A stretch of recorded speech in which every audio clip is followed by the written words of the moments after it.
ఏకపక్ష విధానాలను వ్యతిరేకిస్తుందండి చైనా. భారత్ మీదన పరోక్షంగా వార్నింగ్ ఇస్తా చైనా పాకిస్తాన్‌కి అండగా ఉన్నానని చెప్తున్నటువంటి ప్రకటన.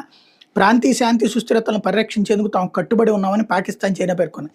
ఇతర దేశాల ఏకపక్ష ఆధిపత్య విధానాలను వ్యతిరేకిస్తామని ప్రకటించాయి. అసలు ఆధిపత్యం చెలాయించేవాడే చైనా వాడు. ఏకపక్ష విధానాల్ని అవలంబించే చైనా వాడు నీతులు చెప్తున్నాడు. చైనా విదేశాంగ మంత్రి వాంగ్ యీతో పాక్ ప్రధాని విదేశాంగ మంత్రి ఇషాక్ దార్ ఆదివారం ఫోన్లో మాట్లాడారు. పహల్గాం ఉగ్రదాడి తర్వాత ప్రాంతీయ నెలకొన్న పరిస్థితులను వాంగ్కి ఆయన వివరించారు. అంటే పాకిస్తాన్ వాడు వాడికి ఏదో చెప్పాడు, వాడేదో వీడికి చెప్పాడు, దాన్ని వీడు మనకు వక్రీకరించి చెప్తున్నాడు అనమాట. అన్ని వేళ పాక్ అండగా నిలుస్తున్నందుకు కృతజ్ఞతలు తెలియజేశారంట. అంటే అరే బాబు మాకు కసిని ఆయుధాలు ఆహారం ఇవ్వండిరా అని అడుక్కోవడం అన్నాడు.